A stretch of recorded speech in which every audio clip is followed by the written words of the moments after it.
এবং শুনেছিলাম আজকে শুধু তার মধ্য থেকে সব থেকে বেশি গুরুত্বের আমানতের যে বিষয়টি সে বিষয় নিয়ে আলোচনা করব। সেটা হচ্ছে আল আমানা আদ-দীনিয়া।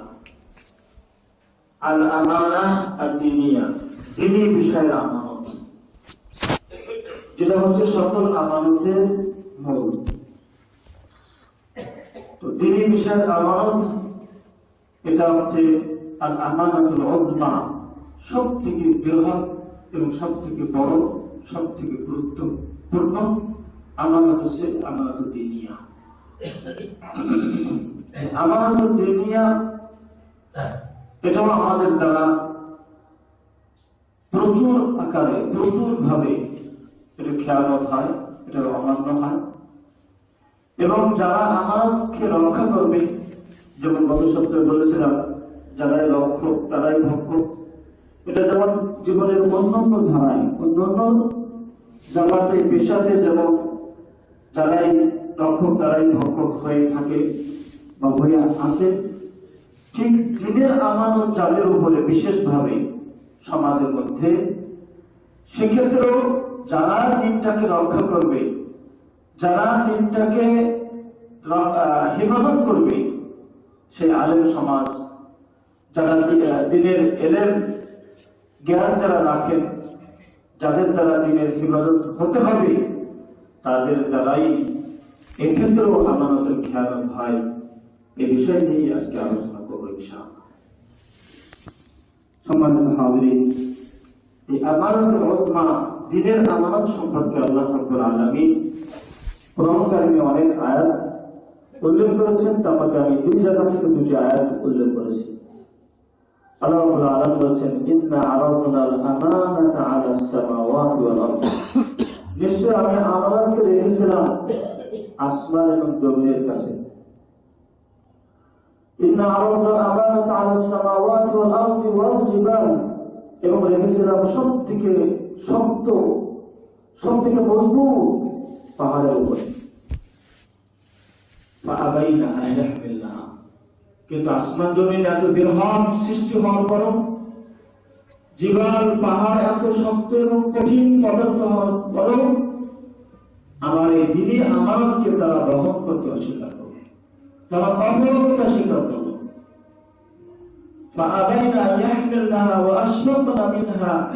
এবং সেখান এটাকে ধারণ করতে, বহন করতে তারা ভীত সন্ত্রস্ত হল, ভয় পেল।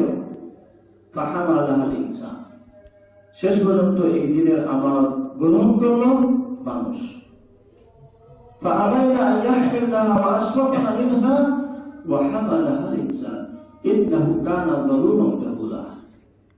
এই বিরাট কঠিন আমানতকে গ্রহণ করল মানুষ, কিন্তু ইন্নাহু কানা যালুমান জাহুলা, আর এই মানুষ হচ্ছে সত্যিকারেই বাস্তবিকভাবে জালেম এবং অজ্ঞ।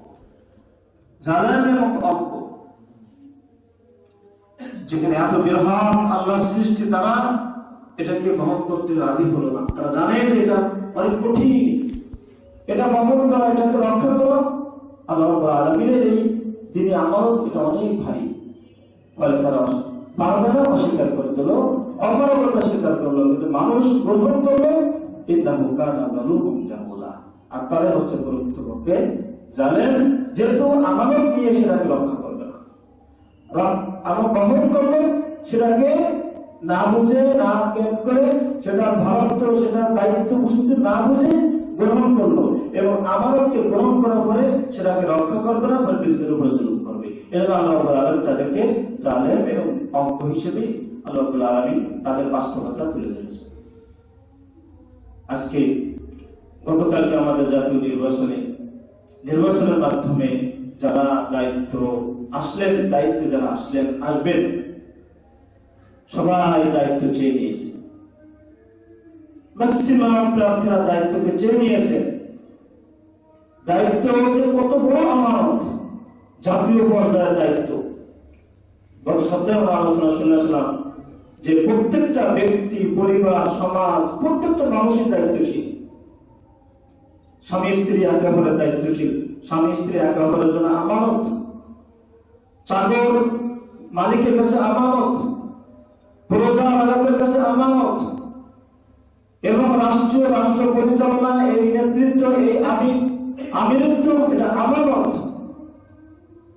ফলে আমানত চেয়ে দিচ্ছে, আবার এই আমানতের খেয়ানত করবে। এই জন্য আল্লাহ মানুষ অজ্ঞ এবং মানুষ জালেম। গত সপ্তাহে বলেছিলাম যে সালাফরা বলেছেন যে এই দায়িত্ব, এই আমানত যে এত কঠিন, এত ভারী, এত জবাবদিহিতা, এর প্রকৃত ভার যদি মানুষ জানতো, তাহলে মানুষ সিংহ থেকে যেমন পালন করে, মানুষ দায়িত্ব নেওয়া থেকে তেমনি পালন করত। কিন্তু গতকালকে নির্বাচনের মাধ্যমে যারা দায়িত্বপ্রাপ্ত হলেন, সকলেই বলা যায় দায়িত্বকে চেয়ে নিয়েছেন, এবং চেয়ে নেওয়ার যাবতীয় উপায় পত্র তারা ব্যবহার করেছে। অথচ এটা মহা আমানত। যারা এই আমানতকে যারা রক্ষা না করবে, যারা এই আমানতকে পরিপূর্ণভাবে হাত আদায় না করতে পারবে, কালকে আমাদের মাঠে একটা পরিবারের আমানতের রক্ষার হিসাব দেওয়াই কঠিন, নিজের জীবনের আমানতের রক্ষা করাই কঠিন, আর একটা পুরো জাতির আমানতদারিতার হিসাব দিয়ে আল্লাহর কাঠ গড়ার থেকে সামনে আগাতে হবে কঠিন থেকে কঠিন, কঠিন থেকে কঠিন। অথচ এই জন্যই আল্লাহ রাব্বুল আলামিন এদেরকে বলেছেন জালেম, জাবুর, অজ্ঞ এবং অত্যাচারী। জালেম এই কারণে বলা হয়েছে যেহেতু অব্যবসায়ী ইলা গায়রি মাহাল্লিহি, জুলুমের একটা সংজ্ঞা হচ্ছে যে কোন জিনিসকে তার সপাত্রে না রেখে অপাত্রে রাখা। যারা বিজয়ী হয়েছেন তাদের মাঝে অনেকেই হয়তোবা তাদের প্রচার প্রচারণা শুরু করেছিল মাজার থেকে, আবার বিজয় হওয়ার পরে শুকরিয়া জানানোর জন্য যাবে মাজারে, নাউযুবিল্লাহ। এটা জালেম, জুলুম। তবে এটা কুল্লাহু মালিকাল মুলক তুতিল মুলকা মান তাশা, আল্লাহই একমাত্র যাকে ইচ্ছা ক্ষমতা দান করেন, যাকে ইচ্ছা নেতৃত্ব দান করেন, সম্মান দান করেন, যাকে ইচ্ছা তিনি ক্ষমতা দুষ্টুত করেন এবং অপমানিত করেন। কিন্তু শুকরিয়া আল্লাহকে না জানিয়ে অনেক নেতা নেত্রীরা শুকরিয়া জানাবে সমস্ত মাজারে। সাধারণ মাজার থেকে প্রচার শুরু হয়, আবার বিজয় হওয়ার পরে ওই সমস্ত মাজার বা নেতা নেত্রীর মাজার দিয়েই তাদের রাষ্ট্রীয় কার্যক্রম শুরু হবে। নাউযুবিল্লাহ। এটা মানে এটা ভাবতে একমাত্র মহান আল্লাহ, কিন্তু সেই শুকরিয়া, সেই কৃতজ্ঞতা জানানো শুরু হবে বিভিন্ন মৃত্যু, মুদ্রা এবং নেতা নেত্রীদের। এটাও জুলুম। এই জন্য আল্লাহ রাব্বুল আলামিন মানুষদেরকে জালেম বলেছেন, মানুষদেরকে প্রকৃতপক্ষ অজ্ঞ বলেছেন।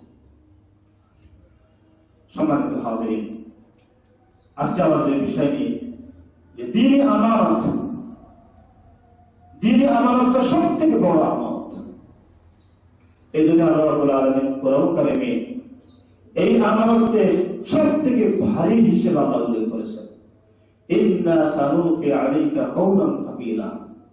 আল্লাহ রাব্বুল আলামিন তার রাসূলকে বলছে, রাসূল ইন্না আলাইকা কওলান, ইন্না সানুলকি আলাইকা কওলান সাকিলা, নিশ্চয় আমি অচিরেই সহসাই আমি তোমার কাছে সব থেকে ভারী জিনিসকে অবতীর্ণ করব।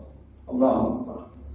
বলে কোরআন ওয়াহী হচ্ছে সব থেকে ভারী, ওয়াহীর আমানত সব থেকে বড় আমানত, দ্বীনি আমানত সব থেকে শ্রেষ্ঠ আমানত। আল্লাহ নিজেই বলছেন কওলান সাকিলা, এটা অনেক ভারী কথা, ভারী আমানত। এই কারণে সেই বুখারী সহ অন্যান্য সকল হাদিসে এসেছে যে প্রচন্ড শীতের সময়, কম করে শীতের সময় আল্লাহ রাসূল সাল্লাল্লাহু আলাইহি ওয়াসাল্লামের কাছে যখন ওহী অবতীর্ণ হতো, আল্লাহ রাসূল সাল্লাল্লাহু আলাইহি ওয়াসাল্লামের কপাল থেকে ঘাম বেরিয়ে আসতো, তার শরীর ঘাম মুক্ত হয়ে যেত, ঘামে তার শরীর ঘামে যুক্ত হয়ে যেত প্রচন্ড ঠান্ডার মধ্যেও, যেহেতু কওলান সাকিলা, ভারী জিনিস আমি অবতীর্ণ করবো। মানে যিনি আমানত হচ্ছে সব থেকে বড় আমানত। এই কারণে ইমাম মুসলিম ইবনে শিহাব যুহরি তিনি বলেছেন, আল ইসনাদু মিনাদ দ্বীন লাউলা আল ইসনাদু লাকালা মান শাআ মা শাআ। ইবনে শিহাব যুহরি বলেছেন, ইসলাম হচ্ছে দ্বীন, ইসলামের অংশ, গুরুত্বপূর্ণ বিষয়, এটা দ্বীনেরই অন্তর্ভুক্ত। এই যে সনদের পরস্পর, হাদিসের সনদের ধারাবাহিকতা, এটা দ্বীন। কেননা আসমানের নিচে জমিনের উপরে একমাত্র এই ইসলামের নিয়ামত একমাত্র উম্মতে মুহাম্মাদীকে আল্লাহ দিয়েছেন, তার দ্বীনকে কিয়ামত পর্যন্ত অক্ষত এবং নির্ভুল রাখার জন্য, নিখুঁত রাখার জন্য ইসলামের নিয়ামত একমাত্র উম্মতে মুহাম্মাদীকে দিয়েছেন। আর কোন জাতিকে এই ইসলামের ধারাবাহিকতা, এই সূত্র নিয়ামত আল্লাহ দেননি। এই কারণে মুহাম্মদ সাল্লাল্লাহু আলাইহি ওয়াসাল্লামের উপরে অবতীর্ণ কোরআন এবং হাদিস বাদে এই পৃথিবীতে যত আসমানি গ্রন্থ অবতীর্ণ হয়েছিল, ওহী অবতীর্ণ হয়েছিল, সবই বিকৃত হতে সম্ভব হয়েছে, সবই বিকৃত হয়ে গেছে, যেহেতু তাদেরকে আল্লাহ রাব্বুল আলামিন ইসলামের নিয়ামত দান করেছিলেন না, বরং তাদের দ্বীনের রক্ষা জিম্মাদারি সেই উম্মতের উপরে দিয়ে দিয়েছিলেন। কিন্তু সকল উম্মতই তাদের দ্বীনদারিতা, তাদের আমানতদারিতাকে খর্ব করেছে, তাদের দ্বীনকে তারা ইচ্ছা মতন, খেয়াল খুশি মতন, সুবিধা মতন তারাকে দ্বীনকে পরিবর্তন করে নিয়েছে। যেহেতু ইসলাম নাই, যে কেন এটা করবো, কেন এটা ছাড়বো, এই বিষয়ে ইসলাম না থাকার কারণে যেভাবে পেরেছে তাদের ধর্মগুরুরা তাদের ধর্মটাকে ওইভাবেই মডিফাই করেছে, নতুনত্ব করেছে, বিকৃত করেছে। কিন্তু আল ইসনাদু মিনাদ দ্বীন, ইবনে শিহাব মুসলিম তিনি বলছেন যে আল ইসনাদু মিনাদ দ্বীন, যে এই জন্য ইসলাম হচ্ছে দ্বীনেরই অংশ। লাউলা আল ইসনাদু, যদি ইসলাম না থাকতো, যদি সনদের রাবীদের ধারাবাহিকতা সূত্র যদি না থাকতো, তাহলে লাকালা মান শাআ মা শাআ, তাহলে যে যা ইচ্ছা দ্বীনের মধ্যে বানিয়ে বলে দ্বীনের নামে চালিয়ে দিত। ফলে এই দ্বীনের আমানত, দ্বীনের নিয়ামত, এই দ্বীনের হচ্ছে আমানত, এটাকে রাসূলুল্লাহ সাল্লাল্লাহু আলাইহি ওয়াসাল্লাম এবং সাহাবীরা অক্ষরে এটাকে পালন করেছেন, এটাকে হিফাজত করেছেন, এটাকে গুরুত্ব দিয়েছেন।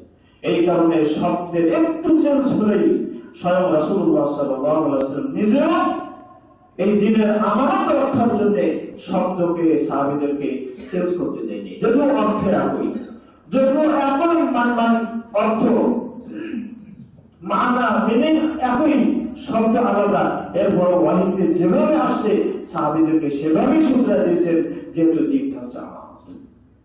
এর সহিহ বুখারীতে আসছে, যখন সাহাবীকে রাসূলুল্লাহ সাল্লাল্লাহু আলাইহি ওয়াসাল্লাম এই দোয়া শিখে, আল্লাহুম্মা লাকা আসলামতু ওয়া বিকা আমানতু, এখানে রাসূলুল্লাহ সাল্লাল্লাহু আলাইহি ওয়াসাল্লামের জায়গায় যখন নবিয়িকা ওয়া নবিয়িকাল্লাযী আরসালতা, এই নবীর জায়গাতে যখনই সাহাবী পুনরায় রিপিট করার সময়, মুখস্থ করে শোনানোর সময় রাসূল সাল্লাল্লাহু আলাইহি ওয়াসাল্লামের কাছে যখন নবীর জায়গায় রাসূল বলেছেন, সঙ্গে সঙ্গে রাসূল সাল্লাল্লাহু আলাইহি ওয়াসাল্লাম বলছেন, না, বলো নবিয়িকাল্লাযী আরসালতা, হে আল্লাহ, আপনি ওই নবী যে নবীকে আপনি প্রেরণ করেছেন। রাসূল যত নবী এবং রাসূল বড়, নবীর থেকে রাসূলের মান এবং মর্যাদা এবং অর্থ বেশি। এরপর অভিহিত যেভাবে আল্লাহ নাযিল করেছেন, রাসূল সাল্লাল্লাহু আলাইহি ওয়াসাল্লামের ছাত্র সাহাবী রাসূলের কাছ থেকে এই দোয়াটা মুখস্থ করে যখন রাসূল সাল্লাল্লাহু আলাইহি ওয়াসাল্লামকে শোনাচ্ছে, যখন সাহাবী নবীর জায়গায় রাসূল শব্দ ব্যবহার করেছেন, রাসূল সাল্লাল্লাহু আলাইহি ওয়াসাল্লাম সঙ্গে সঙ্গে বলে দিয়েছে, না, বলো ওয়াকুল নবিয়্যিকাল্লাযী আরসালতা, তুমি রাসূল বলো না, বলো নবিয়্যিকাল্লাযী আরসালতা, নবী যেভাবে শব্দ অবতীর্ণ হয়েছে তুমি সেই শব্দই ব্যবহার করো। সুবহানাল্লাহ, এটা দ্বীনি আমানত, এটা দ্বীনি আমানত। এই কারণে রাসূলুল্লাহ সাল্লাল্লাহু আলাইহি ওয়াসাল্লাম বিদায় হজের মাঠে লক্ষাধিক সাহাবীদের সামনে সাক্ষী দিয়ে এনেছিলেন যে তিনি তার আমানতকে যথার্থভাবে পৌঁছায় দিয়েছেন কিনা। আল্লাহ রাব্বুল আলামিন তো জানেন, আল্লাহ রাব্বুল আলামিন তো নির্দেশ করেছেন, ইয়া আইয়ুহার রাসূল বাল্লিগ মা উনজিলা ইলাইক মির রাব্বিকুম, হে রাসূল তুমি, ইয়া আইয়ুহার রাসূল বাল্লিগ মা উনজিলা ইলাইকা মির রাব্বিক, যে রাসূল পৌঁছায় দাও তোমার প্রতিপালকের পক্ষ থেকে যা কিছু অবতীর্ণ হয়েছে সেটাকে তুমি যথার্থভাবে পৌঁছায় দাও। এই আল্লাহ রাব্বুল আলামিনের নির্দেশ, এই আমানত, এই ওহী এবং রিসালাত নবুয়তের আমানত তিনি তো স্বয়ং সম্পূর্ণভাবে পরিপূর্ণভাবে পূর্ণ মাত্রায় তিনি পৌঁছাই দিয়েছেন। কাজে কর্ম এবং সম্মতি জ্ঞাপনের মাধ্যমে আল্লাহ রাব্বুল আলামিন তো তার নবী সকল বিষয়ে তিনি সবভাবে ভালোভাবে তিনি অবগত। এরপর রাসূল সাল্লাল্লাহু আলাইহি ওয়াসাল্লাম লক্ষাধিক সাহাবীদের সামনে বিজয় হাজে যখন সারা পৃথিবীর মুসলিমরা যখন একত্র হয়েছে, তার জামানাতে ওই সময় পর্যন্ত যতদূর ইসলামের বিজয় প্রসারিত হয়েছিল, সকল পৃথিবীর আনাস কানাস থেকে যখন হজের মাঠে আরাফার ময়দানে যখন সকলেই উপস্থিত, সে সময় রাসূল সাল্লাল্লাহু আলাইহি ওয়াসাল্লাম তাদের কাছ থেকেও সাক্ষী নিয়ে নিয়েছিলেন যে আমি আমার আমানতকে পৌঁছে দিয়েছি। হাল বাল্লাগতু, আমি কি তোমাদের কাছে পৌঁছে দিয়েছি রিসালাত নবুয়ত, যিনি যে আমানত আমার কাছে অর্পিত হয়েছিল, অবতীর্ণ হয়েছে, আমি কি তোমাদের কাছে সেটা পৌঁছে দিয়েছি? তখন সমস্যারে সাহাবীরা বলেছিলেন বা কলুবালা, হ্যাঁ আপনি আপনার আমানতকে পৌঁছে দিয়েছিলেন। তখন তিনি শাহাদাত আঙ্গুলকে আল্লাহর দিকে উঁচু করে বলেছেন, আল্লাহুম্মা শাহাদ, আল্লাহুম্মা শাহাদ, আল্লাহুম্মা শাহাদ। হে আল্লাহ, আপনি সাক্ষী থাকুন, আপনি সাক্ষী থাকুন যে আপনার বান্দারা সাক্ষী দিচ্ছে যে আমি আমার উপরে অর্পিত দ্বীনের আমানতকে আমি পরিপূর্ণভাবে পৌঁছে দিয়েছি। সুবহানাল্লাহ।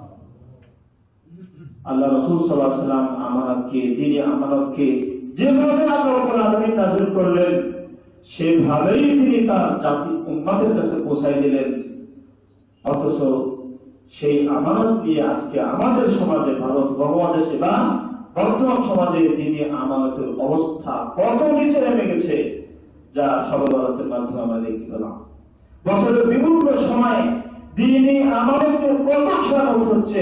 সুন্নাতের বিপরীতে যা কিছু ভারত উপমহাদেশে অবতীর্ণ আবিষ্কার হয়েছে, তাওহীদের বিপরীতে যা যত শিরকের উপকরণ কুসংস্কার আবিষ্কার হয়েছে, কথায় কাজে বিশ্বাসে আমলে, এগুলো সবই আমার দ্বীনি আমানতের বর্জন, সবই দ্বীনি আমানতের বিপরীত। সম্মানিত হাজিরিন, অথচ এই উম্মতের সব থেকে বেশি জ্ঞানী, সব থেকে বেশি যিনি দ্বীন সম্পর্কে জানেন, তিনিও এই দ্বীনি আমানতের ব্যাপারে এত ভয় করতেন, আবু বকর সিদ্দিক রাদিয়াল্লাহু তাআলা আনহু। তিনি বলতেন, আইয়ু সামান তুযুল্লুনি ওয়া আইয়ু আরদিন তুযুল্লুনি ইযা কুনতু ফিল কুরআনি বিমা লা আ'লামু। কোন আসমান আমাকে আশ্রয় ছায়া দেবে আর কোন জমিন আমাকে ঠাঁই দিবে? ইযা কুনতু ফিল কুরআনি, যদি আমি কোরআনের ব্যাপারে, দ্বীনের ব্যাপারে কোন বিষয় বলি, বিমা লা আ'লামু, যেটা আমি কোরআন থেকে জানি না। আল্লাহু আকবার।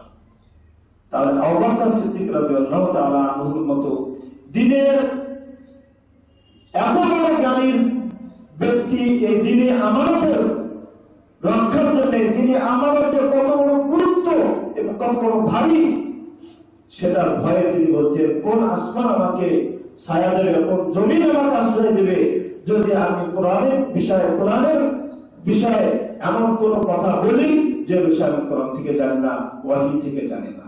আল্লাহু আকবার। এই হলো দ্বীনি আমানতের বুঝ, দ্বীনি আমানতের গুরুত্ব। আবু বকর রাদিয়াল্লাহু আনহুর এই বক্তৃতা থেকে, তার এই মতামত থেকে, তার এই ভয় ভীতু সন্তুষ্ট এই বাণী থেকে বোঝা যায় যে দ্বীনের আমানত কত কঠিন। আল্লাহ নবী এই জন্যই তো বলেছেন, মান কাযাবা আলাইয়া মুতাআম্মিদান ফালিয়াতাবাওয়া মাকআদাহু মিনান নার। যে ব্যক্তি আমার উপরে কোনো কথা বানিয়ে বলল, সে যেন তার নিজের ঠিকানা নিজেই জাহান্নামে বলল। নাউযুবিল্লাহ। দ্বীনি আমানত রক্ষা না করা, দ্বীনি আমানতের খেয়ানত করা, কত বড় ভয়াবহ পরিণতি সম্পর্কে আল্লাহ রাসূল সাল্লাল্লাহু আলাইহি ওয়াসাল্লাম এই হাদিসে বললেন, মান কাযাবা আলাইয়া মুতাআম্মিদান ফালিয়াতাবাওয়া মাকআদাহু মিনান নার। যে ব্যক্তি আমি নবীর উপরে আমার রেখে যাওয়া পরিপূর্ণ জীবন বিধান ইসলামের মধ্যে যে ব্যক্তি কোনো কথা বানিয়ে বলল, মা লাইসা মিন ফালিয়াতাবাওয়া মাকআদাহু মিনান নার, সে যেন নিজেই নিজে ইচ্ছা করে নিজের ঠিকানাটাকে জাহান্নামে বানিয়ে নেবে। মান তিনি রাসূলুল্লাহ সাল্লাল্লাহু আলাইহি ওয়াসাল্লাম বলছেন যে মান আহদাসা ফি আমরিনা হাদা মা লাইসা মিনহু ফাহুয়া রাদ্দুন। যে ব্যক্তি এই পরিপূর্ণ জীবন ব্যবস্থা ইসলামের মধ্যে যে কোনো কাজ কথা বিষয়কে বানিয়ে তৈরি করবে, মা লাইসা মিনহু, যেটা এই আমানতে নাযিল হয় নাই, যেটা ওহীতে অবতীর্ণ হয় নাই, ফাহুয়া রাদ্দুন, সেটা প্রত্যাখ্যাত, সেটা অগ্রহণযোগ্য। কত মানুষ মিলে করেছে, কত আন্তরিকতা সাথে করেছে, আর কত অর্থ বিনিয়োগ করে করেছে, কত বছর ধরে, যুগ ধরে, কত জাতি এবং কত সমাজ মিলে এটা করেছে। এটা রাসূলুল্লাহ সাল্লাল্লাহু আলাইহি ওয়াসাল্লাম এবং আল্লাহ রাব্বুল আলামিনের মানদণ্ডের মধ্যে নয়। এটা আমল কবুলের জন্য এটা কোন কানার করিয়ে কোনো দাম নাই, বরং আমল কবুলের জন্য রাসূলুল্লাহ সাল্লাল্লাহু আলাইহি ওয়াসাল্লামকে একমাত্র আল্লাহ রাব্বুল আলামিন মাপকাঠি করেছেন, মানদণ্ড করেছেন। লাকাদ কানা লাকুম ফি রাসূলিল্লাহি উসওয়াতুন হাসানাহ। বলে তিনি আমানতের খেয়ানত হয়, যেমন আমাদের জীবনে অন্যান্য ক্ষেত্রে যেমন আমাদের আমানতের খেয়ানত হয়, তেমনি ভাবে তিনি আমানতের খেয়ানত যাদের দ্বারা বেশি রক্ষা হবে, যদিও এটার দায় দায়িত্ব সবারই রয়েছে, প্রতিটা মুমিন মুসলিমেরই তিনি আমানতের দায় দায়িত্ব রয়েছে। যেমনটি আল্লাহ রাব্বুল আলামিন বলেছেন, ওয়া আখাযা রাব্বুকা মিন বানি আদামা মিন যুহুরিহিম যুররিয়াতাহুম ওয়া আশহাদাহুম আলা আনফুসিহিম আলাস্তু বিরাব্বিকুম ক্বালু বালা। প্রতিটা মানুষকেই আল্লাহ রাব্বুল আলামিন আমানত দিয়েছেন, প্রতিটা মানুষের কাছে দিনে আমানত আল্লাহ রাখছেন। আদম আলাইহিস সালাতু ওয়াস সালাম, সহিহ বুখারীতে একাধিক হাদিস এসেছে এই আয়াতের ব্যাখ্যায়, যে আল্লাহ রাব্বুল আলামিন আদম আলাইহিস সালাতু ওয়াস সালামকে সৃষ্টি করার পরে আদম আলাইহিস সালাত থেকে কিয়ামতের আগ পর্যন্ত যত সন্তান তার থেকে আল্লাহ রাব্বুল আলামিন দুনিয়াতে পাঠাবেন, সকলকে রূহের জগতে আল্লাহ রাব্বুল আলামিন তার অলৌকিক এবং তার মহা ক্ষমতায় আদম আলাইহিস সালাতু ওয়াস সালামের সুলব থেকে, পিঠ থেকে তার সকল সন্তানদেরকে তিনি বের করেছেন। সকল সন্তানদেরকে এক জায়গায় বের করে কেমন পর্যন্ত একবারে শেষ মানুষ যে দুনিয়াতে আসবে তাকেও আল্লাহ রাব্বুল আলামিন ওই জায়গায় থেকে বের করেছেন। সবাইকে আল্লাহ রাব্বুল আলামিন বের করে সামনে রেখে তিনি বলেছেন, আলাস্তু বিরাব্বিকুম, আমি কি তোমাদের রব নই? আমি কি তোমাদের মালিক নই? আমি কি তোমাদের প্রতিপালক নই? আমি কি তোমাদের উপাস্য নই? আল্লাহ রাব্বুল আলামিন তাদের কাছে সাক্ষী নিলেন, আমানত রাখলেন, চুক্তি করলেন, আলাস্তু বিরাব্বিকুম, আমি কি তোমাদের রব নই? ক্বালু বালা। আল্লাহ কোরআনে বলেছেন যে ক্বালু বালা, তারা সকলেই বলল যে আমরা, হ্যাঁ আপনি আমাদের রব। আপনি আলাস্তু বিরাব্বিকুম ক্বালু বালা শাহিদনা আলা আনফুসিকুম, আমি তোমাদের শাহিদনা আলা আনফুসিনা, আমরা আমাদের ব্যাপারে সাক্ষী দিলাম যে আপনি আমাদের রব। আল্লাহ রাব্বুল আলামিন বলছেন যে আমি এই সাক্ষী, এই ওয়াদা, এই প্রতিজ্ঞা, এই প্রতিশ্রুতি এই জন্য নিয়ে নিলাম যাতে করে কিয়ামতের বিচারের সময় তোমরা বলতে না পারো যে আমরা এই বিষয়ে জানতাম না। আয়াতের শেষ অংশে আল্লাহ বলছেন যে আমি তোমাদের কাছ থেকে এই প্রতিশ্রুতি, এই ওয়াদা, চুক্তি এভাবে এই জন্য নিয়ে নিলাম যাতে করে তোমরা কিয়ামতের মাঠে বিচারের সময় তোমরা যাতে করে বলতে না পারো আমরা তো এটা জানতাম না, আমরা ওইটা জানতাম না, এটা সেটা জানতাম না, এই অজ্ঞতার কথা স্বীকার করতে না পারো, এই জন্য আমি তোমাদের কাছ থেকে এখনই সাক্ষী নিলাম। ফলে দ্বীনি আমানতের, তাওহীদের আমানতের সাক্ষী আল্লাহ রাব্বুল আলামিন মুসলিম অমুসলিম সকল মানুষের উপরে দিয়েছেন। আর বিশেষ করে দ্বীনি আমানতের যেটা মূল, সেটা হচ্ছে মুমিন মুসলিমদের উপরে বিশেষ করে এই দ্বীনি আমানত আরো বেশি করে তাদের উপরে দায়িত্ব এবং তাদের জিম্মাদারিতে রয়েছে। কিন্তু সম্মানিত হাজিরিন, আল্লাহ রাসূল সাল্লাল্লাহু আলাইহি ওয়াসাল্লাম যেভাবে দ্বীনি আমানতকে রক্ষা করলেন, আল্লাহ নবী সাল্লাল্লাহু আলাইহি ওয়াসাল্লাম তিনি সর্বশ্রেষ্ঠ রাসূল এবং নবী, এরপরও কোন কোন বিষয় রাসূল সাল্লাল্লাহু আলাইহি ওয়াসাল্লামকে জিজ্ঞাসা করা হলে তিনি ফাসাকাতা নবী সাল্লাল্লাহু আলাইহি ওয়াসাল্লাম, অনেক হাদিসে আসছে যে রাসূল সাল্লাল্লাহু আলাইহি ওয়াসাল্লাম চুপ হয়ে গেছেন, খামোশ রয়েছেন, চুপ করেছেন, লাজবাব হয়ে গেছেন, জবাব থেকে তিনি বন্ধ আছেন যতক্ষণ না ওহী নাযিল না। তাহলে আল্লাহ রাসূল যার কাছে ওহী নাযিল হচ্ছে, যার কাছে জিবরাইল আসা যাওয়া করছেন, যিনি আল্লাহ এবং তার দ্বীন সম্পর্কে সবথেকে বেশি জ্ঞাত, তার কাছে যখন সাহাবীরা কোনো বিষয় জিজ্ঞেস করছেন, যদি ওই বিষয়ে তার পূর্বে ওহী থেকে নাযিল না হয়ে থাকে, ফাসাকাতা নবী সাল্লাল্লাহু আলাইহি ওয়াসাল্লাম, রাসূল সাল্লাল্লাহু আলাইহি ওয়াসাল্লাম নিজেই চুপ হয়ে গেছেন।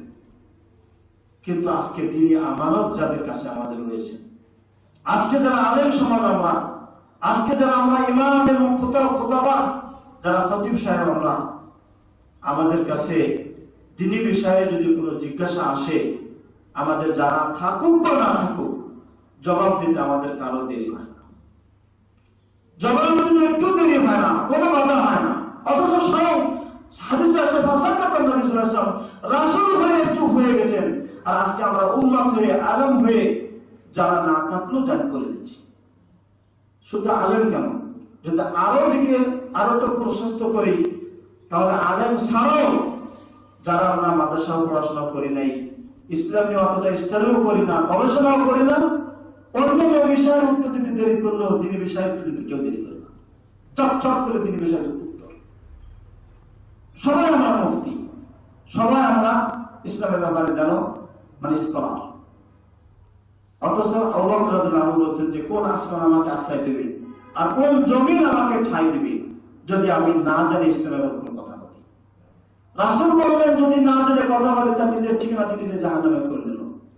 অথচ আমাদের দ্বীনি ব্যাপারে, ফতোয়ার ব্যাপারে আলেমকে জিজ্ঞেস করছে, সাধারণ মানুষরা আলেমের আগে উত্তর দিয়ে দিচ্ছে। ইমাম সাহেবকে জিজ্ঞেস করছে, ইমাম সাহেবের আগে অন্যরা উত্তর দিয়ে দিচ্ছে। নাউযুবিল্লাহ। এই হলো দ্বীনি আমানতের খেয়ানত। ইমাম মালিক রাহিমাহুল্লাহ এত বড় পণ্ডিত, এত বড় জ্ঞানী, এত বড় মুহাদ্দিস, আল্লাহ রাসূল সাল্লাল্লাহু আলাইহি ওয়াসাল্লামের কবরের পাশে 40 বছর পর্যন্ত মুসলিমদেরকে, পৃথিবীর মানুষদেরকে হাদিস শোনালেন। মুহাদ্দিস মালিক হাদিসের কিতাব রচনা করলেন। পৃথিবীর আনাস কানাসের ছাত্ররা এসে তার কাছ থেকে হাদিস শুনতেন। অথচ সেই ইমাম মালিককে যতগুলি প্রশ্ন করা হয়েছে, সর্বাধিক বেশিরভাগ প্রশ্ন উত্তর তিনি বলছেন লা আলাম, আমি জানি না।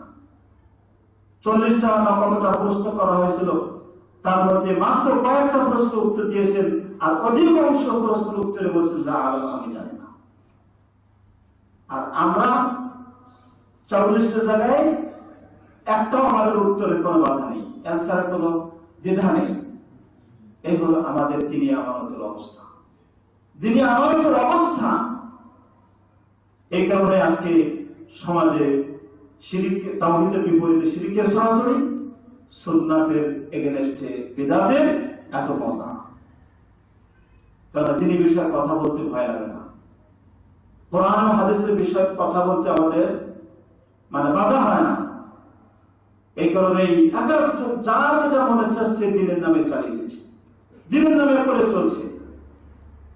খিয়ানা ফিল দ্বীন, খিয়ানা ফিল ওয়াহী, এটা হচ্ছে ওয়াহীর খিয়ানত, এটা হচ্ছে দ্বীনের খিয়ানত। হাদা মা তাসমাউন ওয়া আস্তাগফিরুল্লাহ লি ওয়া লাকুম ওয়া লিসাইরিল মুসলিমিনা মিন কুল্লি যামবিন আস্তাগফিরুল্লাহ ওয়া আতুবু ইলাইহি।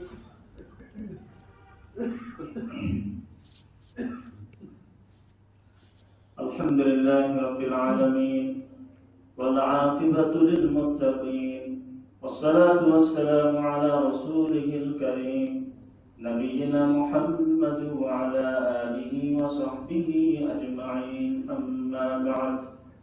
সম্মানিত হাজিরিন, দ্বীনের খেয়ানত কিভাবে করছেন? আল্লাহ রাব্বুল আলামিন বলেন, ইন্না আনজালনাহু ফি লাইলাতিন মুবারাকাতিন ইন্না কুন্না মুনদিরিন। আল্লাহ রাব্বুল আলামিন বলেন যে আমি মহাগ্রন্থ আল কোরআনকে অবতীর্ণ করেছি বরকতময় রজনীতে। আর বরকতময় রজনী কোন মাসে সেটা আল্লাহ রাব্বুল আলামিন সূরাতুল কদরে বলেন, ইন্না আনজালনাহু ফি লাইলাতুল কদর। আর আমি এই কোরআনকে অবতীর্ণ করেছি সম্মানিত রজনীতে। সেই সম্মানিত রজনী কোন মাস? শাহরুর রমাদান আল্লাযী উনজিলা ফীহিল কোরআন। তাহলে আল্লাহ রাব্বুল আলামিন জানিয়ে দিয়েছেন যে আমি এই কোরআনকে অবতীর্ণ করেছি রমজান মাসে বরকতময় রজনীতে। কোরআন কারীমের সূরা কদরের এই আয়াত, সূরা বাকারার এই শাহরুর রমাদান আল্লাযী উনজিলা ফীহিল কোরআন, এই আয়াতগুলিকে অমান্য করে আমরা ইন্না আনজালনাহু ওই আয়াত যে সূরা দোকানে যেটা আসছে যে সেখানে আমরা নিয়ে যাচ্ছি যেটা সবে বরাতে নিসফুল শাবানে, যে আমি ইন্না আনজালনাহু ফি লাইলাতিন মুবারাকা, নিশ্চয় আমি এই কোরআনকে অবতীর্ণ করেছি বরকতময় রজনী। সেই বরকতময় রজনী কোনটা? নিসফুল শাবান, শাবান মাসের 15। নববিরামিতা কত বড় খেয়ানত, আমানত, দ্বীনি আমানতের কত বড় খেয়ানত, যেখানে স্বয়ং আল্লাহ নিজেই এটাকে স্পষ্ট করে দিলেন যে সেই বরকতের রাত হচ্ছে লাইলাতুল কদর, আর সেই লাইলাতুল কদর হচ্ছে রমজান মাস, যে মাসে তিনি কোরআনকে অবতীর্ণ করেছেন। তাহলে কোরআনুল কারীমের এই দুটি আয়াতকে, স্পষ্ট দুটি আয়াতকে অমান্য করে বরকতময় রজনীকে তারা নিসফ শাবান, শবে বরাতে নিয়ে দিনের খেয়ানত করতেছে। আজকে আমাদের ভারত মহাদেশে প্রায় মেম্বারে শবে বরাতে এই আয়াত দিয়েই তারা কিন্তু শবে বরাতের ওয়াজ করেছে, ইন্না আনজালনাহু ফি লাইলাতিন মুবারাকা, নিশ্চয় আমি এই কোরআনকে অবতীর্ণ করেছি বরকতময় রাতে। এই আয়াত দিয়ে খতিব সাহেবরা এবং শবে বরাতের রাত্রে যারা আলোচনা করেছেন সবাই এই আয়াতকে নিয়ে আসছেন। অথচ এই আয়াতকে স্পষ্ট করার জন্য আল্লাহ রাব্বুল আলামিন দুটো জায়গাতে আয়াত নাযিল করে স্পষ্ট করে দিলেন যে আমি কোরআনকে অবতীর্ণ করেছি রমজান মাসে, কিন্তু তারপরেও তারা এটাকে টেনে নিয়ে গেছে শাবান মাসে। আমানতের খেয়ানত, দ্বীনি আমানতের খেয়ানত। সাহারি ইফতারের যে সময় আল্লাহ রাব্বুল আলামিন দিয়েছেন, আল্লাহ রাব্বুল আলামিনের নবী যেটাকে দিয়েছেন, সেক্ষেত্রেও খেয়ানত হবে। এই রমজান মাস আসতেছে, খেয়ানত হবে। আল্লাহ রাব্বুল আলামিন বলেন, তুম্মা আতিম্মুস সিয়ামা ইলাল লাইল, খাও, পান করো, সাহারি করো, এরপরে সিয়ামকে কন্টিনিউ করো রাত আসা পর্যন্ত। তুম্মা আতিম্মুস সিয়ামা ইলাল লাইল, রাত আসা পর্যন্ত তোমরা সিয়ামকে কন্টিনিউ করো। কিন্তু আমাদের দেশে রাত আসার পরও আরো 3 মিনিট যোগ করে এরপরে ইফতারি করা হবে। এটা দ্বীনি খেয়ানত, ওয়াহির খেয়ানত, এটা দ্বীনি আমানতের খেয়ানত। আবার সাহারির সময় আল্লাহ রাব্বুল আলামিন যে পর্যন্ত বেঁধে দিয়েছেন, ফাকুলু ওয়াশরাবু হাত্তা ইয়াতাবায়্যানা লাকুমুল খায়তুল আবয়াদু মিনাল খায়তিল আসওয়াদি মিনাল ফাজর, যে শুভ্র কালো রেখা থেকে শুভ্র রেখা স্পষ্ট হওয়া পর্যন্ত তোমরা খাও এবং পান করো। অর্থাৎ সাহারি করার সময় সুযোগ আল্লাহ করে দিয়েছেন উম্মতে মুহাম্মাদীকে। ওই প্রথম রাত্রে ঘুমায় গেলে যে রোজা স্টপ হয়ে যেত অন্যান্য জাতির উপরে, আল্লাহ রাব্বুল আলামিন উম্মতে মুহাম্মাদীর প্রতি দয়া করে সেটাকে সময় পিছিয়ে একেবারে তোমার সাদা রাখা থেকে কালো রাখা থেকে সাদা রাখা, অর্থাৎ ফজর উদয়ের আগ পর্যন্ত আল্লাহ রাব্বুল আলামিন আমাদেরকে সাহারি করার সুযোগ করে দিয়েছেন। কিন্তু ওনারা বেশ 4-5 মিনিট আগেই সাহারির টাইম বেঁধে দেবে যে এইবার আর সাহারি খাওয়া যাবে না। তো এইবার সাহারি খাওয়া যাবে না, এটাও যেমন আল্লাহ রাব্বুল আলামিনের দেওয়া গণ্ডি দ্বীনি খেয়ানত, তেমনি ভাবে সাহারি খাওয়া শেষ হয়ে গেছে, কোন মহিলা যদি ওই সময় নামাজ পড়ে, ফজর নামাজ পড়ে যদি ঘুমায় যায়, তাহলে তো ওর নামাজটা হবে ফজরে আসার আগে। যেহেতু পুরুষের জন্য তো মসজিদে আসা আবশ্যক, কিন্তু মেয়েদের তো পুরুষের মসজিদে আসা আবশ্যক না। সাহারি খাওয়া শেষ হয়ে গেছে, তকবীর দিয়ে ফজর নামাজ পড়ে যদি ওই কোনো মহিলা, কোনো রোজাদার মেয়ে যদি ঘুমায় যায়, তাহলে তার নামাজটা পড়া হবে সময় হওয়ার আগে, তার নামাজটা বাকি। আমানতের খেয়ানত। এভাবেই বহু বিষয়ে দ্বীনি যে খেয়ানত আমাদের সমাজে প্রচলিত, অর্থাৎ সুন্নাতের ব্যক্তি থেকে সুন্নাতের এগেইনস্টে যত বিদআতের সরাসরি আমল এবং প্রচলন আমাদের সমাজে আছে, তাওহীদের এগেইনস্টে যত ভ্রান্ত বিশ্বাস আছে, যত শিরকি বিশ্বাস আছে, সবই দ্বীনি আমানতের খেয়ানতের বাস্তবতা। আল্লাহ সুবহানাহু ওয়া তাআলা আমাদের সকলকে সামনের বৃহস্পতিবারেই হয়তো বা প্রথম এবার রমজান মুবারক মাসের প্রথম সিয়াম হবে। আল্লাহ রাব্বুল আলামিনের কাছে আমরা দোয়া করি, তিনি যেন দয়া করে আমাদেরকে সকল মুসলিমকে যেন দ্বীনি আমানতকে যথার্থভাবে পালন করে আল্লাহ রাব্বুল আলামিনের আদেশ এবং নিষেধ, রাসূল সাল্লাল্লাহু আলাইহি ওয়াসাল্লামের সুন্নাহকে আমাদের জীবনে পরিপূর্ণভাবে বাস্তবায়ন করতে পারে আল্লাহ আমাদের তৌফিক দান। শুধু দ্বীনি আমানত এবং দ্বীনি আমানতের সাথে যেটা দ্বীনের সাথে আমাদের জীবনের সাথে সংশ্লিষ্ট সকল ক্ষেত্রে সকল বিষয়ের আমানতকে যেন আমরা সত্যিকারেই যথাযথভাবে পালন করে আল্লাহ নির্দেশকে পালন করতে পারি। যে আল্লাহ রাব্বুল আলামিন তো বলেছেন, ইন্নাল্লাহা ইয়া'মুরুকুম আন তুআদ্দুল আমানাতি ইলা আহলিহা, নিশ্চয়ই তোমাদের রব নির্দেশ করেছেন ফরমান জারি করেছেন যে প্রত্যেকটা আমানতকে তোমরা পরিপূর্ণভাবেই আদায় করবে এবং যথাস্থানে রাখবে। ফলে স্বামীর উপরে রয়েছে স্ত্রীর আমানত, স্ত্রীর উপরে রয়েছে স্বামীর আমানত, সন্তানের উপরে রয়েছে পিতামাতার আমানত, আবার পিতামাতাদের বার্ধক্য বয়সে সন্তানদের প্রতি রয়েছে আমানত। এভাবেই একেবারে ছোট থেকে উপরে যাদের আন্ডারে যারা রয়েছেন তারা হচ্ছে উপরের ব্যক্তিদের কাছে তারা হচ্ছে আমানত। ফলে জীবনের সকল ক্ষেত্রেই ইসলাম আমাদেরকে আমানতদারী হিসেবে দায়িত্ব দিয়েছেন। আর এই জন্য কুল্লুকুম মাসউলুন ওয়া কুল্লুকুম মাসউলুন আন রাইয়াতিহি, তোমরা প্রত্যেকেই যার দায়িত্ববান এবং প্রত্যেককে তার দায়িত্ব সম্পর্কে জিজ্ঞাসা করা হবে, জিজ্ঞাসিত হতে হবে। আল্লাহ আমাদের সকলকে আমাদের দ্বীনি আমানত এবং জীবনের সাথে সংশ্লিষ্ট সকল আমানতকে পরিপূর্ণভাবে আমরা যাতে করে আদায় করতে পারি, বাস্তবায়ন করতে পারি এবং সেটাকে রক্ষা করতে পারি, আল্লাহ আমাদের তৌফিক দান করুন। ইন্নাল্লাহা ওয়া মালাইকাতাহু ইউসাল্লুনা আলান নবী ইয়া আইয়ুহাল্লাযীনা আমানু সাল্লু আলাইহি ওয়া সাল্লিমু তাসলিমা। আল্লাহুম্মা সাল্লি আলা মুহাম্মাদ ওয়া আলা আলি মুহাম্মাদ কামা সাল্লাইতা আলা ইব্রাহিম ওয়া আলা আলি ইব্রাহিম ইন্নাকা হামিদুম মাজিদ। আল্লাহুম্মা বারিক আলা মুহাম্মাদ ওয়া আলা আলি মুহাম্মাদ কামা বারাকতা আলা ইব্রাহিম ওয়া আলা আলি ইব্রাহিম ইন্নাকা হামিদুম মাজিদ।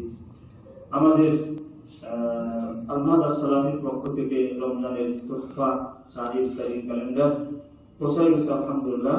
আপনারা যাওয়ার সময় ইস্তেলা থেকে গ্রহণ করবেন, প্রত্যেক পরিবার থেকে একটা করে নেবেন যাতে করে সবাই আমরা পেয়ে যেতে পারি। এজন্য এক পরিবারে একটা নেবেন, তাহলে ইনশাআল্লাহ রমজানটা সুন্দর হবে এবং উপকারটা বেশি হবে ইনশাআল্লাহ। আর আমাদের সালাতুল ইশা বা তারাবির সময় 8:30 না স্যার, 8:30টায় আমাদের ইশার সালাত শুরু হবে রমজানে, আর ইশার সালাতের পরেই তারাবি শুরু হবে ইনশাআল্লাহ। এই বিষয়ে তো আমাদের দায়িত্বশীলরা আরো কথা বলবেন।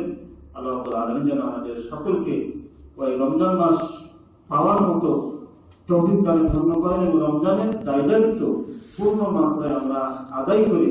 রমজান যে উদ্দেশ্যে আল্লাহ রাব্বুল আলামিন আমাদেরকে দান করছেন সেটা পরিপূর্ণ হক আদায় করে পরিপূর্ণ প্রতিদান যেন আমাদের জীবনে নিয়ে আসতে পারি। আমাদের সুবহান রাব্বিকা রাব্বিল ইজ্জাতি আম্মা ইয়াসিফুন ওয়া সালামুন আলাল মুরসালিন ওয়া আলহামদুলিল্লাহ।